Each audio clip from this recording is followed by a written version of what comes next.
Hi കൂട്ടുകാരെ, ഇന്ന് നമ്മൾ മറ്റൊരു കഥയുമായാണ് എത്തിയിരിക്കുന്നത്. ഭഗവാൻ മഹാവിഷ്ണുവിൻ്റെ ആറാമത്തെ അവതാരമായ പരശുരാമൻ്റെ കഥ. കഥയിലേക്ക് കടക്കുന്നതിന് മുൻപ് നാം അറിഞ്ഞിരിക്കേണ്ട കുറച്ച് കാര്യങ്ങളുണ്ട്. അതിനെക്കുറിച്ചറിയാം. ഹൈന്ദവ വിശ്വാസപ്രകാരം അനന്തമായ കാലത്തെ പല കാലചക്രങ്ങളായി വിഭജനം ചെയ്യുന്നു. ഇതിൽ ഒട്ടനേകം വർഷങ്ങൾ കൂടിയ ഓരോ ഘട്ടത്തെയും ഓരോ യുഗമായി അറിയപ്പെടുന്നു. കൃതയുഗം, ത്രേതായുഗം, ദ്വാപരയുഗം, കലിയുഗം എന്നിങ്ങനെ 4 യുഗങ്ങളുണ്ട്. ഈ കാലഗണന പ്രകാരം നാം ജീവിക്കുന്ന ഈ കാലഘട്ടം കാലചക്രത്തിൻ്റെ അവസാന യുഗമായ കലിയുഗത്തിൻ്റെ 6ാം സഹസ്രാബ്ദമാണ്. ഋതുക്കൾ ആവർത്തിക്കുന്നത് പോലെ ഈ ചതുർയുഗങ്ങൾ അഥവാ മഹായുഗങ്ങൾ ആവർത്തിക്കപ്പെടുന്നതായി കണക്കാക്കുന്നു. 71 ചതുർയുഗങ്ങൾ ചേരുന്നതാണ് ഒരു മന്വന്തരം. ഇതിഹാസങ്ങൾ അനുസരിച്ച് മന്വന്തരത്തിൽ പ്രതിപാദിച്ചിരിക്കുന്ന കശ്യപ, അത്രി, വസിഷ്ഠ, വിശ്വാമിത്ര, ഒപ്പം ഗൗതമ മഹർഷി, ജമദഗ്നി മഹർഷി, ഭരദ്വജ എന്നീ സപ്തർഷികളിൽ 7ാമത്തെ മുനിയാണ് ജമദഗ്നി. 7ാമത്തെയും ഇപ്പോഴത്തേതുമായ മന്വന്തരത്തിലെ സപ്തർഷികൾ സൃഷ്ടിയുടെ ദൈവമായ ബ്രഹ്മാവ് സൃഷ്ടിച്ച പ്രജാപതികളിൽ ഒരാളായ ഭൃഗുമുനിയുടെ പിൻഗാമിയായിരുന്നു. അഭ്യസിക്കാതെ തന്നെ ജമദഗ്നിക്ക് വേദഗ്രന്ഥങ്ങളിലും ആയുധകലകളിലും വൈദഗ്ധ്യമുണ്ടായിരുന്നു. ജമദഗ്നിക്ക് ഭാര്യ രേണുവിൽ 5 മക്കളാണ് ഉണ്ടായിരുന്നത്. അതിൽ അവസാനത്തെ പുത്രൻ പരശുരാമൻ.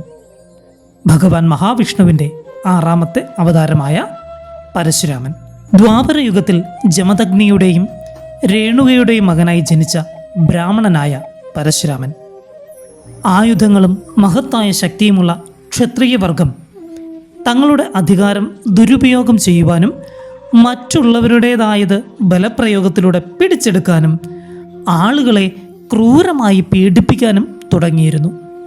ഈ ക്ഷത്രിയരെ 21 തവണ നശിപ്പിച്ചുകൊണ്ട് അദ്ദേഹം പ്രപഞ്ചത്തിൻ്റെ സന്തുലിതാവസ്ഥ നിലനിർത്തി. ഭഗവാൻ മഹാവിഷ്ണുവിൻ്റെ ഭാര്യയായ ലക്ഷ്മി ദേവിയുടെ അവതാരമായ ധരണിയെയാണ് പരശുരാമൻ വിവാഹം ചെയ്തത്. രാമായണ കഥയെ ആസ്പദമാക്കിയാൽ സീതാദേവിയെ സ്വയംവരം ചെയ്യുന്നതിന് മുമ്പ് ശ്രീരാമചന്ദ്രൻ ദിവ്യമായ വില്ലായ പിനാകം ഉയർത്തി ഒടിക്കുമ്പോൾ ഉണ്ടാകുന്ന ആ വലിയ ശബ്ദം കേട്ട് പരശുരാമൻ എത്തുന്നു. പിന്നീട് രാമൻ വിഷ്ണു തന്നെയാണ് എന്ന് പരശുരാമൻ നിഗമനം ചെയ്യുന്നു.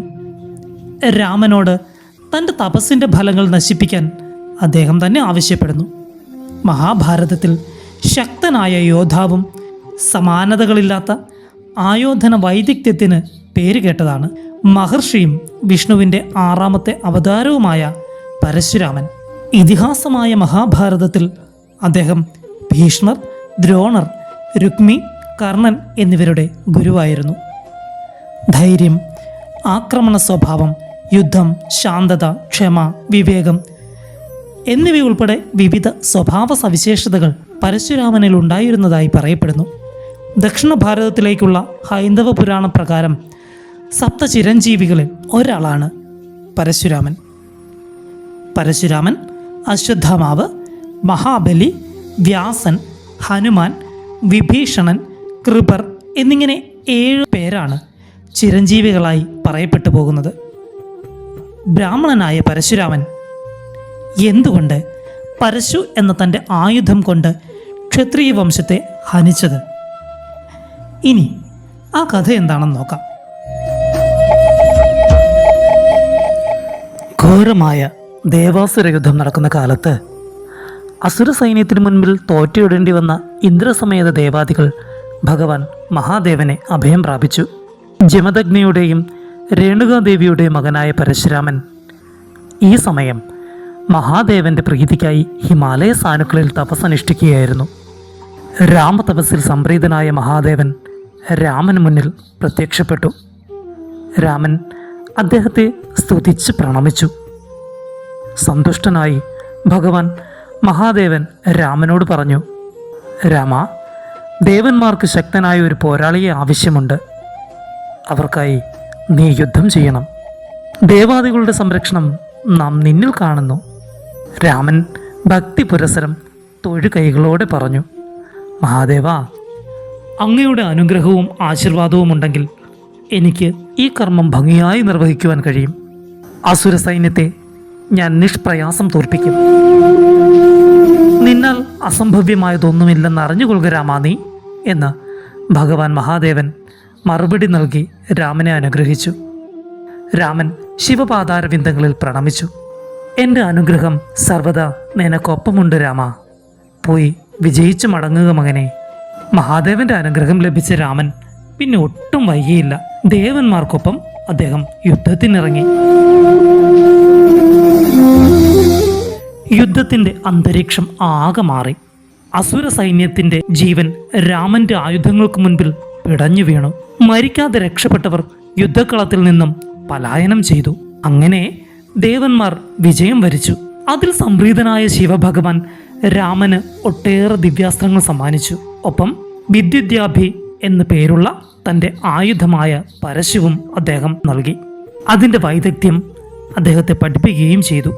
പരശു എന്ന ആയുധത്തിന് അമാനുഷികമായ ശക്തികളുണ്ടായിരുന്നു. തലയുടെ ഓരോ അറ്റത്തും തണ്ടിൻ്റെ ഓരോ അറ്റത്തുമായി അതിന് 4 മുറിക്കലരികുകൾ ഉണ്ടായിരുന്നു.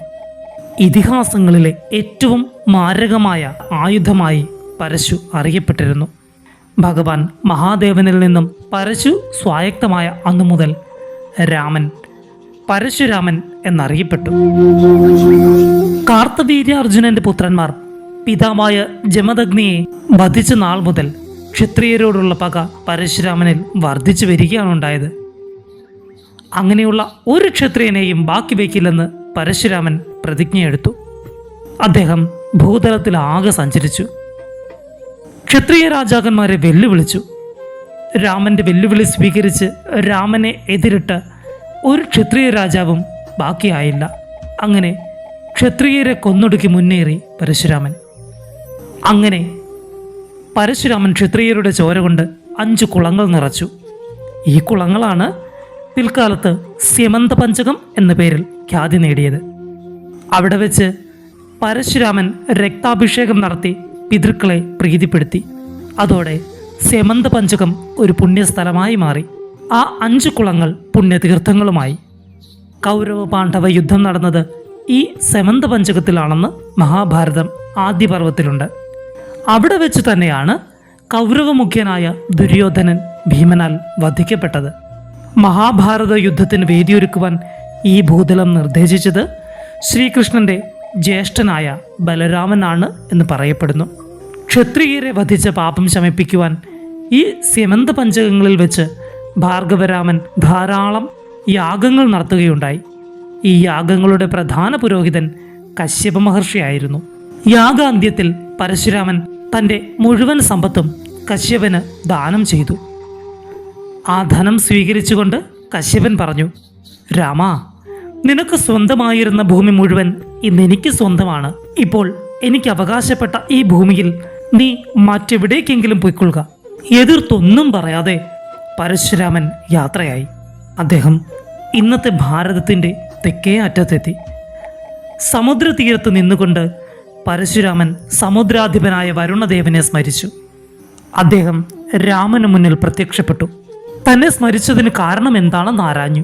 നിർധനനായ തനിക്ക് തപസ്സനുഷ്ഠിക്കുവാൻ കുറച്ച് സ്ഥലം നൽകിയാലും എന്ന് രാമൻ അദ്ദേഹത്തോട് അപേക്ഷിച്ചു. വരുണദേവന്റെ മനസ്സലിഞ്ഞു. അദ്ദേഹം പറഞ്ഞു, രാമാ, ഞാൻ നിന്നിൽ സംപ്രീതനാണ്. നിന്റെ ആഗ്രഹം സഫലമാകട്ടെ. നീ നിന്റെ ആയുധമായ മഴു ഈ സമുദ്രത്തിലേക്ക് വലിച്ചെറിയുക. ആ പരശു പതിക്കുന്ന സ്ഥലം അത്രയും കടലൊഴിഞ്ഞ് കരയായിത്തീരും. ഇത് കേട്ട് പരശുരാമൻ തൻ്റെ പരശു സമുദ്രത്തിലേക്ക് വലിച്ചെറിഞ്ഞു. പരശു പതിച്ച ആ സമുദ്രഭാഗം കടലൊഴിഞ്ഞ് കരയായി മാറി.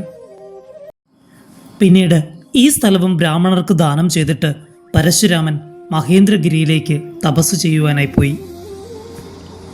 പരശുരാമനും ശ്രീരാമനും തമ്മിലുള്ള ഒരു കൂടിക്കാഴ്ചയെപ്പറ്റി രാമായണത്തിലും പറയുന്നുണ്ട്. സീതാ സ്വയംവരം കഴിഞ്ഞ് ശ്രീരാമൻ പിതാവായ ദശരഥനോടും കുലഗുരുവായ വസിഷ്ഠനോടുമൊപ്പം അയോധ്യയിലേക്ക് മടങ്ങുകയായിരുന്നു. ഈ സമയം കോപിഷ്ഠനായിക്കൊണ്ട് പരശുരാമൻ ശ്രീരാമൻ്റെ മാർഗമധ്യേ ചെന്നു.